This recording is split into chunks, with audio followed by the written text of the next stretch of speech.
seorang lelaki yang berakhlak baik. Setelah ia menyelesaikan perguruan tingginya, ia langsung pergi ke Eropa untuk bekerja di sana. Setiap bulan ia selalu menabung untuk mewujudkan apa yang sudah diangan-angankannya. Dan setelah beberapa tahun lamanya, akhirnya proyek yang telah dikerjakannya pun selesai. Sehingga lelaki itu pun pulang ke kampung halamannya dan memutuskan untuk melamar seorang wanita cantik yang sudah lama diidamkannya.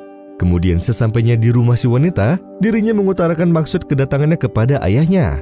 Namun ketika si lelaki menghampiri anaknya dan memberanikan diri untuk mengajaknya menikah, dirinya merasa sedih di balik senyumannya yang palsu.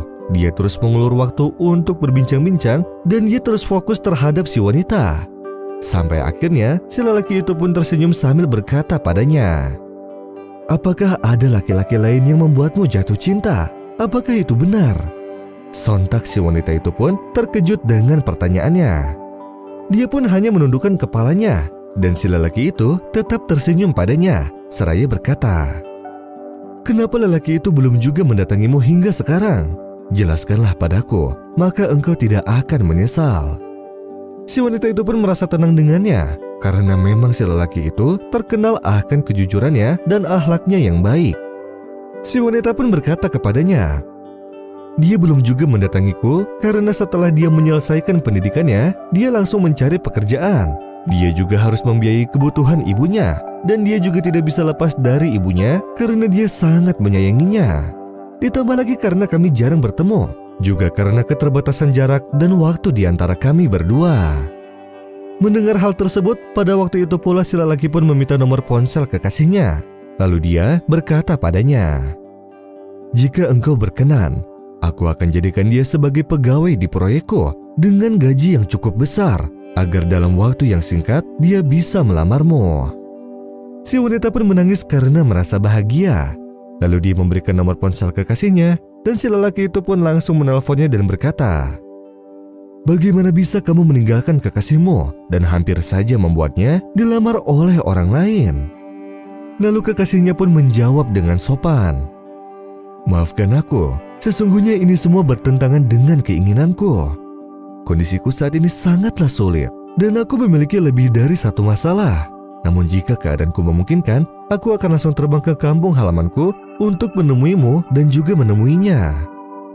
Beberapa hari pun berlalu setelah perbincangan di antara mereka berdua. Si lelaki itu pun bertemu dengannya. Lalu dia memberi si kekasih wanita tersebut pekerjaan dengan upah yang besar. Kemudian lelaki itu pun berkata pada si pemuda tersebut, "Setelah aku pulang dari pekerjaanku, aku mempunyai keinginan untuk menikahinya. Dan setelah aku bertemu dengannya, getaran cintaku bertambah dan aku tidak tahu sebabnya. Dan ketika aku tahu tentangmu darinya, tidak aku temukan dalam akal sehatku kecuali hadis Rasulullah SAW yang bersabda, barang siapa yang memudahkan seseorang yang sedang kesulitan, niscaya Allah akan memudahkan atasnya kesulitan di dunia dan akhirat." Mendengar hal itu, kekasih dari si wanita itu pun menjawab perkataan si lelaki, "Itu pun juga terjadi ketika aku tahu bahwa dirimu akan melamar kekasihku. Aku langsung ingat pada hadis Rasulullah SAW. Barang siapa menyempurnakan wudunya, kemudian dia sholat 2 rakaat secara sempurna, maka Allah akan memberi apa saja yang ia minta, baik segera ataupun lambat. Lalu aku pun bangkit untuk berwudu dan sholat. Kemudian aku berdoa kepada Allah dengan tenang dan rasa ikhlas untuk keinginan yang aku butuhkan, seperti halnya ibuku yang sering mendoakanku. Lalu aku pun serahkan urusanku kepada Allah Azza wa Jalla, dan aku sangat yakin serta ikhlas dengan qadanya. Kemudian tak lama setelah aku berdoa, tiba-tiba engkau menghubungiku. Lalu aku pun bersyukur kepada Allah Subhanahu wa Ta'ala atas terkabulnya hajat dan keinginanku." والمؤمنون والمؤمنات بعضهم أولياء بعض يأمرون بالمعروف وينهون عن المنكر ويقيمون الصلاة ويؤتون الزكاة ويطيعون الله ورسوله أولئك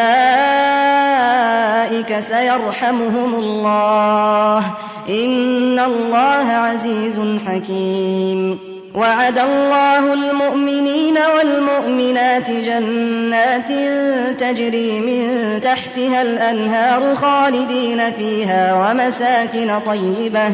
ومساكن طيبة في جنات عدن ورضوان من الله أكبر ذلك هو الفوز العظيم.